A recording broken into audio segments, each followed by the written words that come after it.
내가 너희를 사랑한다라는 제목으로 하나님 말씀 보시겠습니다. 여러분 요즘 들어 내가 너희를 사랑한다 마치 윗사람이 아랫사람한테 부모가 자녀에게 하는 소리 같은데 사랑한다라는 말씀을 들어보신 지 얼마나 되셨나요? 그리고 또 그 말씀을 해보신 적은 얼마나 되셨나요? 예, 우리가 순수할 때 정말 감정만으로 좋아할 때에는 사랑한다는 말을 자주 하게 되지만 삶의 문제가 연결되어지고 또 우리가 인생의 여러 가지 고난과 어려움, 역경 이런 것들이 결부되어지면 사실 사랑은 하는데도 불구하고 사랑한다라는 말보다 미워합니다라는 말을 더 많이 정중하게 말고 아주 나쁜 방법으로 할 때가 참 많이 있죠. 네. 우리는 압니다. 미움 속에도 사랑이 있다는 걸, 그죠? 예, 미움 속에 더 큰 어쩌면 사랑이 있을 수도 있죠. 다만 함께 해석하는 것에는 서로가 입장이 다를 수 있다라고 생각되어지지만 어쨌건 그렇습니다. 오늘 성경에는 내가 너희를 사랑한다라는 이 말씀이 나오거든요. 이 말이 나오는데 하나님께서 직접 하시는 말씀이세요. 말라기 선지자를 통해서 우리가 성경을 알아갈수록 우리에게는 더 깊고 넓은 하나님의 사랑을 알게 되거든요. 그거를 보게 되는데 참 희한하게도 작년에 읽었던 말씀을 올해 다시 읽다가 이런 말씀이 있었나? 이렇게 새롭게 깨닫죠. 집에서도 그러잖아요. 어머, 내가 예전에 그런 말 했잖아. 그럼 언제 그랬어? 굉장히 새롭게 깨달을 때가 있죠. 어떤 부분들을. 근데 우리가 성경 속에는 특히나 그런 말씀들이 너무나 많이 있습니다. 정말 수십 년이 된 지금에도 말씀을 읽다 보면 이런 말씀이 있었어? 라고 정말 생경하게 느껴지는 말씀이 있거든요. 어쩌면 우리의 삶의 필요의 요구가 그 말씀과 맞닿아 있지 않아서 그 말씀이 안 들어왔을 수도 있고 아니면 내 영적 깊이가 하나님이 주시고자 하는 그 말씀에 미치지 못하여 또 못 알아들어서 말을 듣는데도 선택적으로 내가 듣고 싶은 말만 들음으로 못 들었을 수도 있고 또 때로는 다 듣기는 들었으나 우리의 이해의 폭이 너무 하나님의 말씀에 어떻게 미칠 수 있겠어요? 좁아서 너무 협소해서 내 이 생각의 터널을 통과해 들어오지 못함으로 문자적으로는 보았고 이해되었으나 그 안에 있는 내재되어 있는 깊은 그 의미는 받아들이지 못했을 수 있는 것이죠.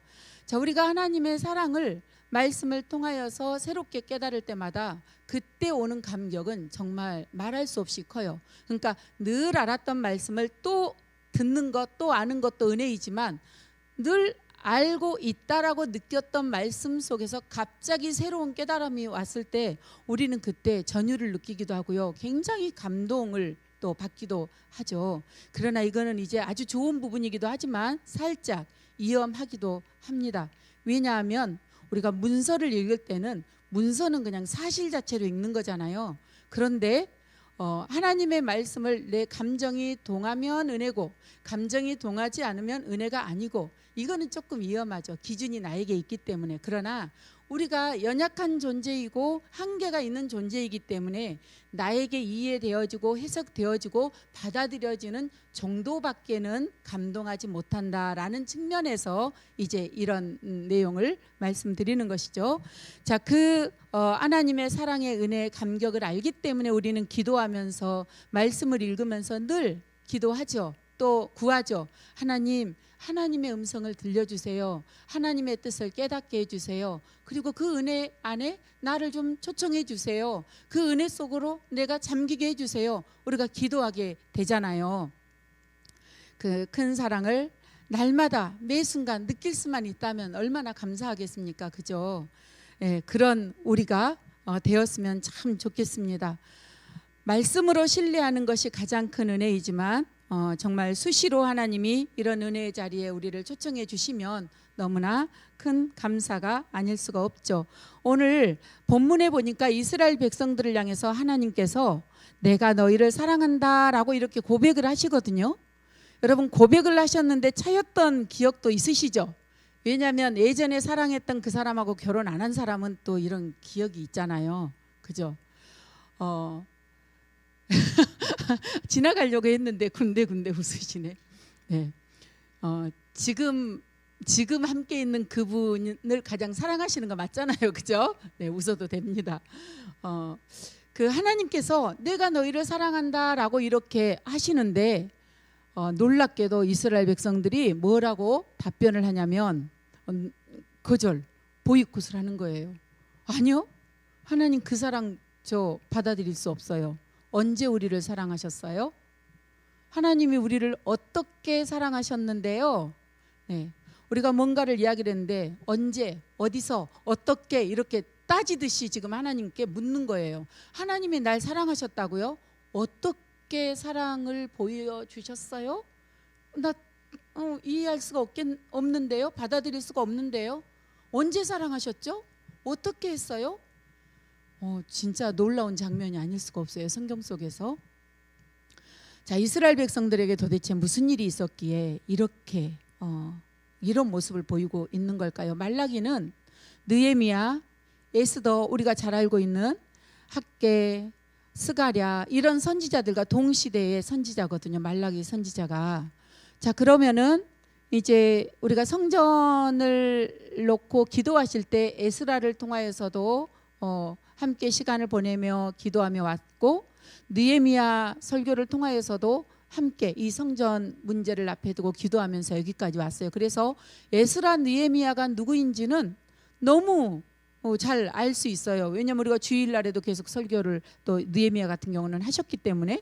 자, 그런데 느헤미야, 에스라, 학개, 스가랴와 동시대라면 그러면 열심히 성전과 성벽을 재건하고 세우고 그렇게 또 적군과 싸우면서 열심히 고군분투했던 것들을 우리가 알 수 있어요.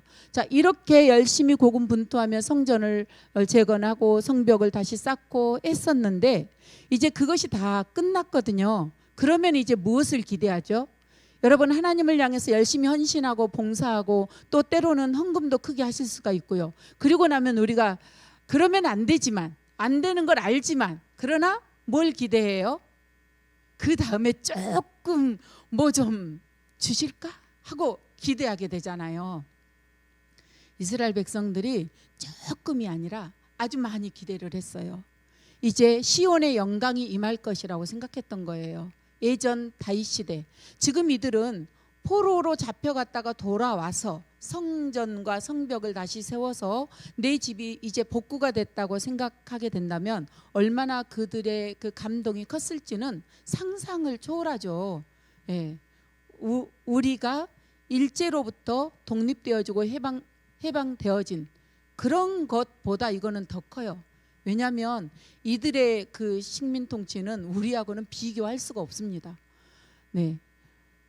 1500년, 2000년이 넘어서 이스라엘을 독립하는 이런 민족이 어디 있습니까? 이런 나라가. 네, 말도 안 되죠. 그래서 지금까지 국제사회에서 비방을 받고 지금도 여전히 팔레스타인 지역은 분쟁 지역이기도 하죠.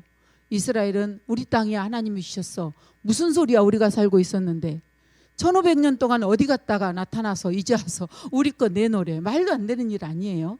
네.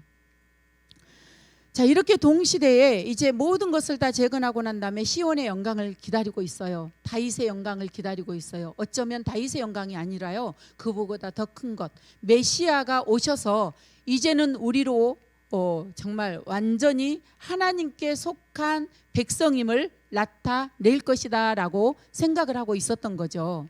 자, 그러면 메시아가 온다는 것은 곧 그들에게 지금 바사의 속국으로 있으니 바사로부터 독립하는 것이고, 이제 지금으로 말하자면 페르시아로부터 독립을 하는 것이고, 독립만 하겠습니까? 독립을 하면 그들의 모든 신분과 사회 하여간 이런저런 모든 것들이 다 원이치가 아니라 우리가 그들보다 훨씬 위에 올라가서 어떻게 이제는 바사 제국뿐 아니라 수많은 민족들을 다스리고 지배하고 통치할 수 있는 그런 정도로 우리의 이상이 확고하게 정립될 것이라는 것을 그들은 기대하고 구하고 또 기다리고 있었던 거예요. 그런데 1년, 2년, 10년, 30년이 가요. 소식이 없어요. 90년이 지나갑니다. 소식이 없어요. 우리가 잘못 살아온 것 같아. 우리 하나님 기다리고 있는 거 맞아? 우리 믿음 이거 맞아?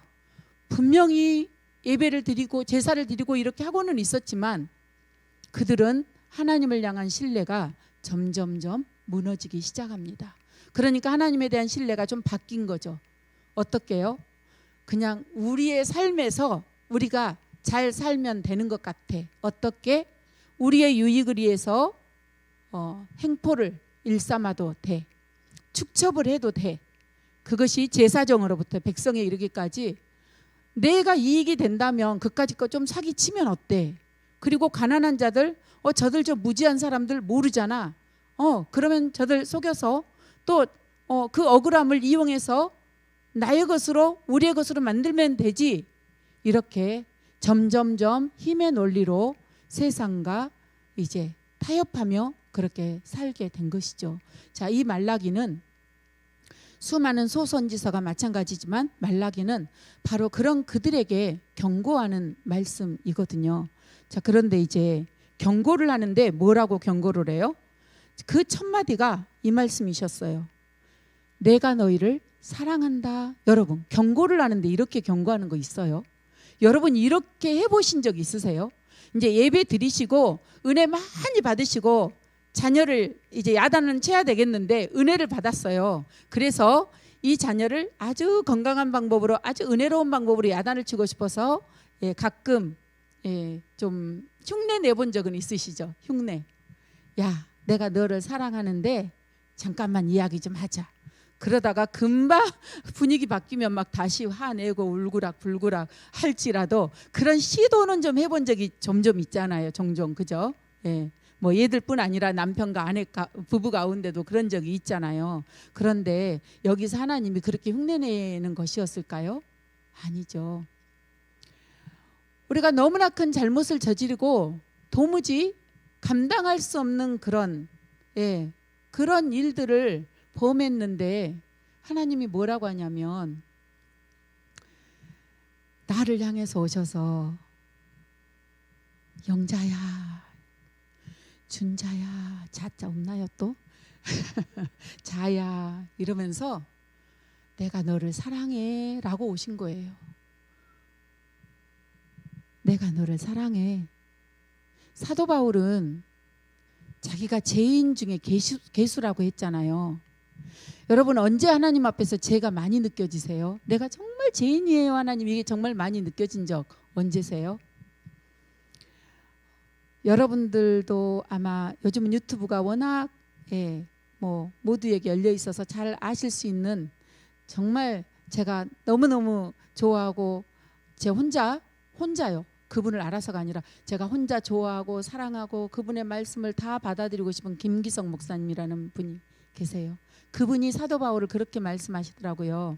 어제 들었는데 오늘 설교에 쓰라고 말씀을 하시대요. 뭐라고요? 사도 바울이 왜 내가 죄인 중에 괴수라고 한 줄 압니까? 하나님의 빛, 그 빛 앞에 나아가면 나아갈수록 내 옷에 묻은 이 거울 앞에 가면 빛이 있으면 옷에 티가 있으면 보이잖아요. 그 티가 너무 잘 드러난다는 거예요. 그러나 빛으로부터 멀어지면 옷에 뭐가 묻어도 모르는데 하나님 앞에 더 가까이 있었다는 증거이다라고 말씀을 하시는데, 야, 정말 그렇구나. 정말 그렇구나. 내가 너희를 사랑한다라는 하나님의 마음은 도대체 어떤 마음이었을까요? 하나님께서는 경고를 앞에 두고도 나의 이 경고는 너희들을 미워함이 아니라는 거예요. 내가 너희를 징벌하는 게 목적이 아니라는 거예요. 내가 너를 사랑하는 것이 먼저다라고 말씀을 하시는 거죠. 자, 하나님은 우리를 창세전부터 예정하셔서 사랑하셨는데요. 그 출발점을 우리는 알 수가 없어요. 그래서 시편 139편에 보면 우리를 어디에서 조직했냐면 어미 모태에서 하나님이 직접 설계하시고 조직하셨거든요. 아니, 엄마와 아빠, 난자와 정자가 만나서 이루어진 거 아니에요? 제가 예전에 나름 철학책을 본다고 키에르케고르의 책을 보다가 제 존재를 부정하게 됐어요. 그러니까 그분의 사상을 제가 다 이해 못하고 부분적으로 받아들인 거죠. 부분적으로.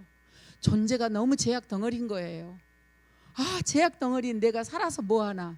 차라리 죽는 게 낫겠다. 막 이런 생각을 했던 적이 있었거든요. 자, 여러분, 어머니의 모태 속에서 저는 이해 안 되는 거 물론 있어요. 좀 불편한 일을 당해서 조직된 아기들도 있잖아요. 그건 어떻게 해석해야 되나? 그럼에도 불구하고 그가 하나님 앞에 살아가기만 한다면 놀랍게도 하나님의 사랑 앞에서 그의 인생의 참 의미를 깨닫는 것들을 또 보게 돼요. 그러니 우리가 하나님을 붙들기만 하면 그 붙듦 속에는 하나님의 계획을 볼 수 있는 날이 언젠가는 온다. 다만 우리의 시각으로 보면 이해 안 된다. 예. 우리가 얼마나 세속적인 가치관으로 사람을 대하고 존재를 대하고 생명을 대하고 있는지를 잘 보여주는 이제 그런 부분이기도 하죠. 이 하나님의 사랑, 하나님의 계획은 역사가 풀지 못하죠. 지금도 과학이 풀지 못해요. 예전에는 엄청나게 많은 우주를 안다라고 과학자들이 생각을 했는데 지금은 알아가면 알아갈수록 5%도 알지 못한다라고 말한대요. 그 정도로 하나님의 창조 세계의 신비. 그러나 그것을 창조된 세계라고 생각하지 않죠. 그들은 믿지 않는 과학자들은요. 그런 그 일평생 공부하는 그들도 알지 못하는 하나님의 신비, 하나님의 창조를 우리가 안다라는 것, 이게 얼마나 큰 복입니까? 그죠? 자, 이 이스라엘 백성들은 빨리 바사 제국으로 독립하고 얼른 우리 삶이 좀 풍요로워지고 그리고 좀 우리 저 괴롭힌 것들 빨리빨리 처치하고 이렇기를 간절히 바랬는데 그 일들이 이루어진 것이 아니라 점점 시간이 가면 갈수록 알 수 없는 미궁 속으로 빠지고 더 우리는 언제 독립은커녕 우리의 삶 자체 먹고 사는 것도 너무 힘들고 예배 드리는 것, 제사 드리는 것도 너무 어렵고 여러분 지금이야 그냥 와서도 예배 드릴 수 있지만 그 당시는 뭐든 가져가야 되잖아요. 얼마나 힘들었을까요? 생각해 보면 그래요. 우리 정말 돈이 없을 때 어떤 모임에 회비를 계속 꾸준히 내야 할 때 그 회비를 못 내시는 분들이 계시거든요. 그런데 그 처지를 모르잖아요. 우리가 그분이 어떤 처지인지 그냥 왜 안 내? 이렇게만 생각할 수도 있잖아요. 이들이 얼마나 고통스러웠을지 벌써 뭐 몇천 년 전이니까. 그래서 그들은 어쩌면 이 반응이 당연한 것일 수도 있겠어요. 하나님 언제 우리 사랑했어요? 그 사랑했던 것 좀 보여주세요. 어떻게 사랑하신 건데요?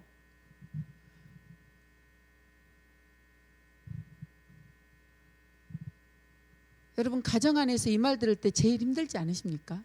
언제 나를 그렇게 생각했다고? 언제 나를 그렇게 사랑했어? 언제 우리를 이해해 준 적 있어?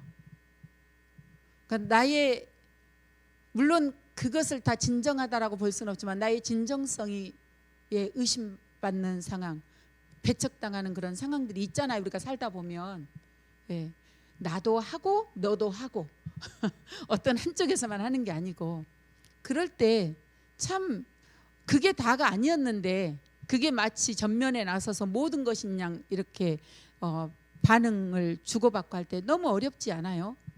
이스라엘 백성들에게는 부분이 아닌 거예요. 이게 지금. 왜냐하면 지금 100년을 기다렸잖아요. 아니 이제 좀 바뀔만 하지 않아요 하나님. 이런 지금 마음인데 뭐 되지도 않고 도와준 것도 없는데 그런데 우리를 사랑한다고 하고 너희들 그렇게 사는 거 잘못된 거야. 너희들 왜 이렇게 교만해? 너희들 왜 이렇게 악하니? 라고 말씀을 하신다고 하니 이게 받아들여지지가 않는 거예요. 언제 사랑했어요? 라고 따지는 거죠. 그들이 얼마나 죄에 대해서 둔해졌는지 보여주는 부분이기도 하고요. 그들이 복을 무엇이라고 생각했는지를 보여주는 것이기도 하죠. 여러분 우리도 살다 보면 생활하다 보면 인생과 삶에 우리의 가정에 어려움이 닥칠 때가 있어요. 그럴 때 우리는 하나님을 부인하게 될 때가 있거든요. 지금은 아니겠지만 예전에 그런 가정을 다 거쳐서 여기까지 오신 것 아니겠어요? 특히 악인이 잘 되는 걸 볼 때, 잘못된 그런 일들을 하는 사람들이 복을 받았다라고 여겨지는 형통한 그런 상황을 볼 때 우리가 매우 그때 정말 괴롭거든요. 그런데 그런 그들에게 사랑한다라고 하니까 받아들여지지가 않았던 거죠. 어떻게 우리를 사랑했어요? 그랬더니 하나님이 대답하셨어요. 내가 야곱을 사랑하였다. 자, 내가 야곱을 사랑했대요. 여러분, 우리는 이게 이해가 안 되지만 이들은 이해할 수 있어요. 옆에 사람은 알지 못하지만 우리 가족끼리 하는 이야기 우리끼리는 알 수 있잖아요. 그죠? 내가 그때 줬잖아. 11월 달에 10월 달에 줬잖아. 그럼 알잖아요. 그 말이 무슨 말인지. 옆 사람은 모르지만 야곱을 사랑했어. 내가. 야곱은 사랑받을 수 있는 조건을 갖지 못했어요.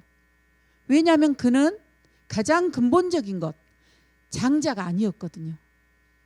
복은 누구를 통해서, 이렇게 우리나라도 얼마 되지 않았죠. 장자에게 거의 재산을 많이 물려줬잖아요.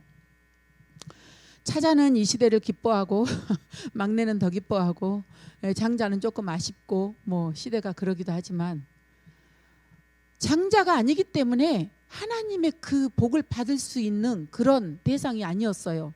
그런데 내가 너희들을 어떻게 사랑했냐고? 너희의 조상을 봐. 내가 너희를 선택했잖아 라고 말씀하시는 거예요. 내가 너희를 선택했잖아. 내가 너희를 어떻게 했냐? 구별했잖아. 거룩하게 불러 세웠잖아 라고 하나님이 말씀하시는 거예요. 자, 선택했다. 에베소서 1장 3절에서 5절까지의 말씀 같이 한번 읽겠습니다. 찬송하리로다 하나님 곧 우리 주 예수 그리스도의 아버지께서 그리스도 안에서 하늘에 속한 우리에게 주시되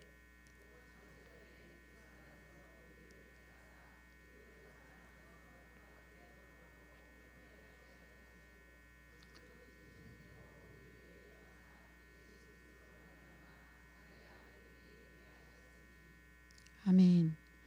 자, 메시아 구원주로 오실 그분을 통해서 나타내실 하나님의 사랑은 비밀에 쌓였던 것이에요. 여러분 어떤 제가 그분을 잘 기억은 못하지만 대학을 합격하면 주라고 자녀들에게 노트북을 이제 친척이 사줬어요. 어떤 분에게. 근데 그 자녀들이 아직 대학 합격이 안 됐기 때문에 잘 고이 감춰뒀는데 제가 그 내용이 기억이 나는 건 그 감춰둔 시간이 꽤 길었어요. 이 정도면 나는 그냥 주고 열심히 하라고 하겠다. 그런데 그 꽤 긴 시간을 잘 고이 감춰뒀다가 아마 애국에서 오는 지인이 그 친척이 사들고 와서 주니까 그거를 그때 주면 이제 방해를 받을까 봐 그랬겠죠. 잘 고이 감춰뒀다가 합격을 한 날 그 주었다라는 그 내용을 읽어본 적이 있는데 이제 페이북 친구여서 제가 기억은 못해요. 누군지는. 자주 이제 소통하는 그런 분이시긴 한데 자, 하나님의 비밀을 바로 보여줄 수 있는 비밀도 있고 1년 후에 보여줄 수 있는 비밀도 있지만 이 비밀은 보여줄 수가 없는 비밀인 거예요. 그죠? 보여줄 수가 없는 비밀인 거예요. 심지어는 말라기 이후에 400여 년의 세월이 지난 이후에 비로소 이 비밀이 드러났거든요. 예수님이 오신 거거든요.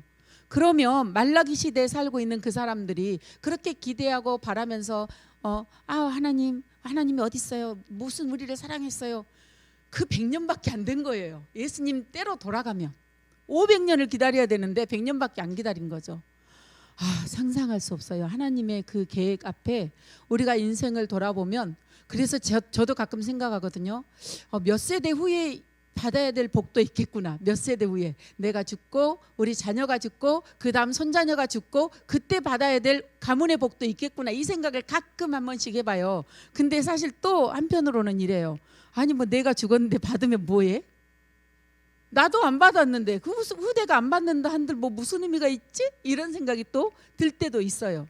그러나 그 통로를 통해서 복음이 어떻게 확장되어질지에 대해서는 우리가 알지 못하기 때문에 그 가정에서 만남과 수많은 사건과 사고 속에서 하나님의 나라가 어떻게 확장되어지고 하나님의 뜻이 어떻게 서게 될지 이제 그것은 제가 모르는 거죠. 그건 비밀에 쌓인 거죠. 근데 당장 편안하고 당장 안 편하고 이런 것들은 별로 중요하지가 않는 것 같다라고 생각을 해보기도 합니다. 그럼에도 우리 자녀는 잘 됐으면 좋겠는 게 우리 모두의 마음 아니겠어요? 그죠? 이 비밀에 쌓여 있는 것을 보여주지 않았더니 하는 소리가 우리 사랑하는 거 모르겠어요 라고 이야기한 거죠. 여러분, 제일 큰 사랑이 무엇일까요? 풍요와 지금 뭔가 이렇게 막 넉넉하고 이런 것이 아니라 근본적인 하나님이 날 사랑하셨다는 것, 그거보다 더 큰 것이 어디에 있겠어요? 그죠? 거룩하신 하나님, 중요한 것은 그거예요. 그 하나님이 그냥 하나님이면 괜찮아요. 덜해요 좀. 그런데 이분은 거룩해요. 죄와 함께 있을 수가 없어요. 우리가 하나님을 믿고 있지만 만일 지금 이 자리에 하나님이 오신다면 우리는 구원은 받았지만 하나님이 만일 우리에게 이렇게 딱 현현하셔서 나타내신다면 우리가 과연 살아 있을 수 있을까요? 지금 현재 우리 죄를 어떻게 해야 될까요? 그 거룩하신 하나님이 우리 앞에 나타나지 않는 건 복이다. 그죠? 그 거룩하신 하나님이 우리를 부르시고 사랑하신다라고 말하는 것, 그거보다 더 큰 복은 없다. 그런데 그거보다 더 크지 않는 복 때문에 우리는 싸우고 고통스럽고 괴롭고 힘들거든요. 그것 때문에 죽겠거든요.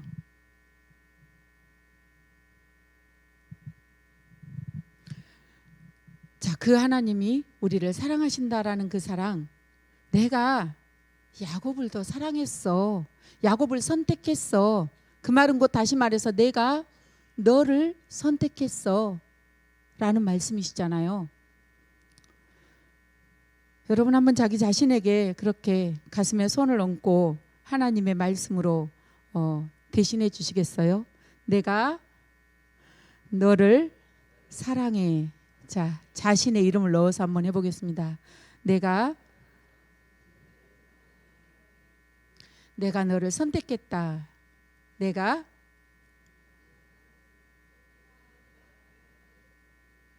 네. 여러분, 그 말씀을 들을 때 여러분 어떻게 고백하게 될까요? 하나님, 나 사랑을 좀 못 느끼겠어요. 좀 알게 해주세요. 그런 분도 계실 수 있어요. 그죠? 지금 여전히 힘들고 저 삶이 너무 괴로워요. 하나님이 사랑하신다고 하는데 그 사랑을 제가 잘 못 느끼겠어요. 그러니 저를 좀 도와주세요. 차라리 우리 이렇게 겸손하게 나가야 되는 것 아니겠습니까? 잘 안 느껴져도. 그죠? 하나님 우리를 사랑하신대요. 장자 아닌데 장자가 받을 복 내가 너에게 줬어 라고 말씀하십니다. 자, 하나님께서 메시아이신 예수 그리스도를 통해서 보여줄 비밀을 400년 전에 달라고 했으니 그들은 그렇게 했을지라도 그럼에도 불구하고 자, 하나님은 그들에게 또 이렇게 당신을 소개해요. 내가 누군 줄 아니? 나 여호와는 크신 하나님이야. 우리 말씀 한번 읽어볼까요? 5절 말씀입니다. 5절 말씀 한번 읽어보겠습니다. 너희는 눈으로 보고 이르기를 아멘. 그 나는 솔로라는 프로그램을 혹시 보시는 분 계시는지 모르겠는데 제가 꼭 틀었을 때 잘 하더라고요. 그럼 이제 제 방이든 뭐든 그냥 보거든요. 정말 그걸 보면서 제가 참 배우고 느끼는 게 많아요. 그러니까 그 3박 며칠 뭐 어떤 건 5일인가 뭐 3일인가 하여간 며칠을 있는데 그 안에서 뭐 남성 몇 명, 여성 몇 명이 들어와서 서로의 사랑을 찾아가는 이제 가정이기 때문에 그 짧은 시간에 오픈할 거 오픈하고 파악할 거 파악하고 또 이게 찔러볼 거 찔러보고 다 해봐야 되잖아요. 야, 그런데 거기서 정말 솔직하지 않으면 놓칠 때도 많고 또 너무 솔직해서 또 놓칠 때도 많고, 이런 걸 보면서 야, 정말 사람과 사람이 서로의 그 마음을 나타내고 자기를 보여주고 이런 것들이 얼마나 참 놀랍다, 이런 생각을 하게 될 때가 많거든요. 그 짧은 시간에 내 사랑을 찾는 거기 때문에 정말 너무 치열해요. 그래서 저때 좀 말을 했으면 좋겠는데 안 한 사람 보면 답답해하기도 하고 막 이러면서 보거든요. 그런데 또 다시 현실로 돌아와서 나 자신을 본다면 제가 청년의 시기로 돌아갔을 때 그 사랑에 대해서 생각할 때 이런 적이 많았던 것 같아요. 괜히 막 삐지고, 그죠? 그냥 나 속상해 라고 하면 되는데 괜히 삐지고 뭔지도 모르고 막 미안해하고, 청년 때 그 처음 여러분들도 연애 시절에 그런 적 많지 않았습니까? 그런 게 너무 많잖아요. 뒤돌아보니까 정말 쓸데없는 짓을 했구나. 차라리 그냥 솔직하게 말하고 야, 좀 관심 좀 보여줘, 이렇게 말했으면 얼마나 좋았을까, 이런 생각을 할 때가 있거든요. 그래서 그때 친구들에게는 참 그 말을 해주면 좋겠거니 하지만 다시 그 시절로 돌아가면 그걸 이해를 할 수 있을까라고 생각했을 때 말을 그쳐야죠. 말을 하면 잔소리가 되는 거죠. 그러나 물어보면 대답은 할 수 있겠죠. 하나님께서 이렇게 말씀하신 거예요. 야, 내가 누군 줄 아니? 내가 있잖아, 제일 커. 이스라엘에서만 큰 게 아니야. 이스라엘 밖에서도 내가 제일 커. 이렇게 말씀하신 거예요.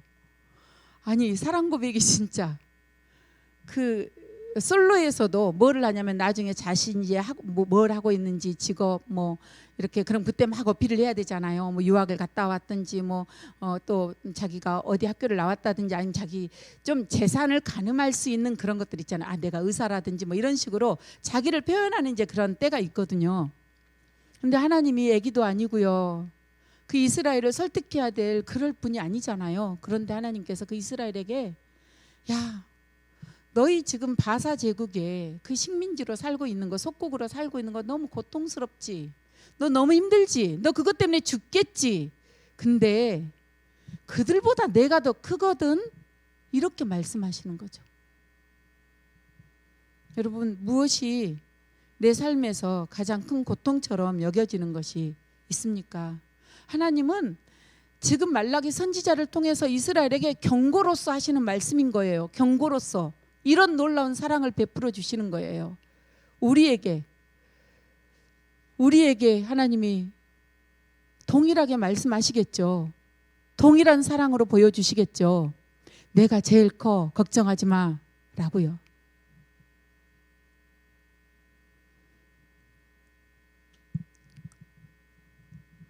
하나님의 그 사랑의 고백을 듣는다는 게 어떤 의미일까요? 그들은 그 고백을 들으면서도 이렇게 이야기합니다. 3장 14절에서 15절 말씀 같이 읽겠습니다. 너희가 말하기를 하나님을 섬기는 것이 헛되니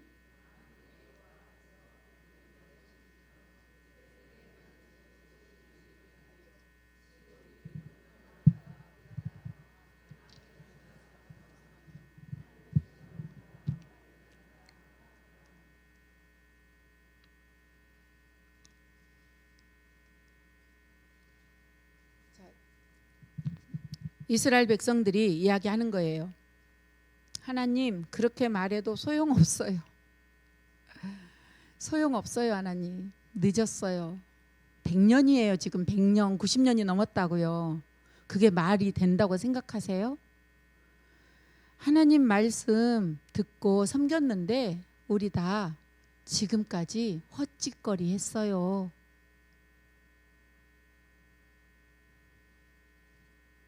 우리가 그 명령을 지키면서 슬프게 금식한 거요, 우리 행한 거 이게 다 무슨 유익이 있어요? 여전히 우리 힘들거든요. 교만한 자는요, 보니까요, 복을 받고 있어요. 더 잘 돼요. 하나님, 이게 무슨 일이에요? 악을 행하는 자는 번성하고요, 재물을 탈취한 자는요, 그 재물이 자손 만대로 흘러가고 있어요. 지금 90년이 지나면, 아니 도대체 언제까지 기다리라는 거예요? 우리 부모 세대로부터 지금까지 기다렸거든요. 언제까지 더 하라고요?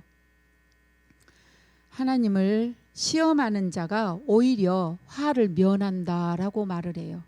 하나님을 시험하면 안 된다고 하잖아요.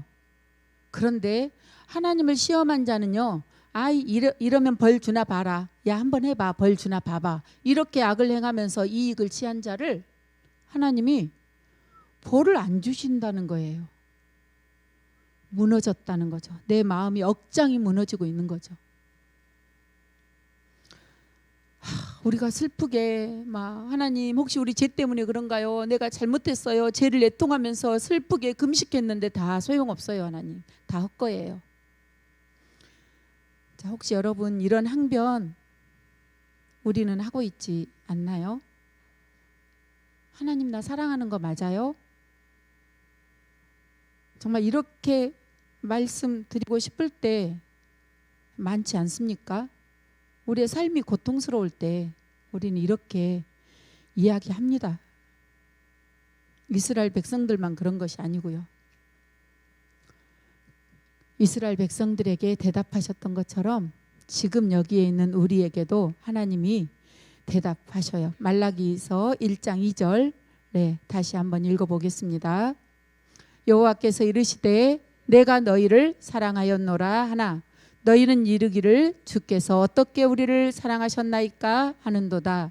나 여호와가 말하노라 에서는 야곱의 형이 아니냐. 그러나 내가 야곱을 사랑하였고. 아멘. 자, 여호와께서 뭐라고 하신다고요? 내가 너희를 사랑한다. 3번만 한번 해봅시다. 내 이름 넣어서. 여러분 혹시 지금 우리의 삶의 자리에 어떤 고통이 있습니까? 어떤 어려움이 있습니까? 어떤 이 길을 건너가야 한 그런 문제들이 있습니까? 그 문제들을 마음에 하나님 앞에 올려드리면서 내가 누구누구를 사랑한다. 3번만 한번 해봅시다.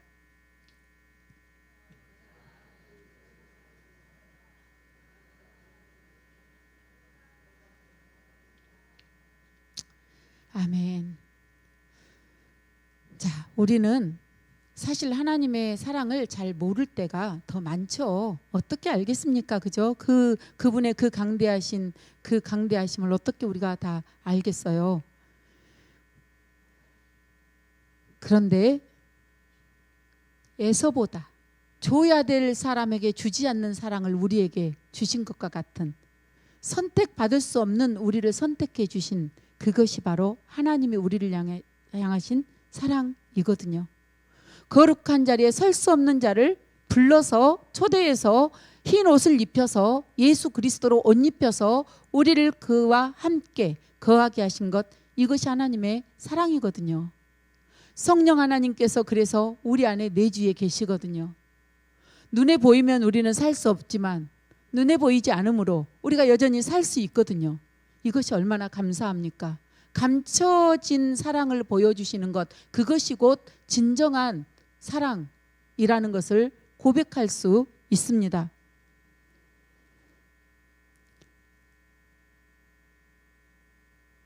이스라엘 백성들은 이야기했어요. 정의의 하나님이 어디 계십니까? 무지한 당신의 백성들을 위해서 하나님은 말씀하셔요. 말라기 3장 1절을 통해서 말씀하셨어요. 내가 마지막 때에 누구를 보내줘요? 지금 누구를 기다리고 있죠? 메시아를 보내줘요. 메시아를 보내주는데 메시아를 직접 보내면 못 알아차리면 어떻게 해요? 포도원을 맡기고 또는 포도원을 맡기고 간 그 왕위를 받으려고 타국에 간 그 주인을 기다리는 사람들이 야, 저 주인이 왕을 안 받고 왔으면 좋겠어. 그래서 종들을 보냈더니 죽이고 나중에 아들을 보냈더니 아들까지 죽여버리잖아요. 그게 이스라엘 백성의 모습, 또 우리의 모습 아니겠어요? 예수님까지 죽이게 되는. 그래서 먼저 누군가를 보내냐면 예비할 사자를 앞서 보내주신다. 세례 요한을 보내주셨죠. 하나님의 친절하심이 얼마나 크신지를 잘 보여주고 계셔요. 자, 이렇게까지 따지고 물으면 야, 됐다. 그냥 너랑 나랑 청산하자. 이래도 될 것 같은데 끝까지 너희의 견딤이, 너희의 수고가 얼마나 어려운지 내가 알고 있어 라는 마음을 보여주신 거죠. 너가 얼마나 고통스러운지 나 알고 있어. 그래도 어떡하니? 400년이라고 하면 넘어질까 봐 내가 예비할 자 보내줄게 라고 감춰서 말씀하신 거 아니겠어요? 보내줄 거야. 걱정하지 마. 기다리다 죽고, 후손들이 태어나 기다리다 죽고, 또 태어나 기다리다 죽고, 그들의 그 인고의 기다림의 믿음을 통하여서 오늘 우리가 예수 그리스도를 믿는 은혜의 반열에 동참하게 된 줄 믿습니다. 우리를 향해서 이스라엘 백성들에게 하셨던 것처럼 사랑한다, 사랑한다 말씀하시는 그 사랑을 감사하며 지금 현재 이 모든 우리의 상황들을 또 올려드리면서 정말 하나님, 내가 그 사랑을 더 깊이 알기 원합니다. 그 사랑 안에 살기 원합니다. 고백하며 기도로 나아가기 원합니다.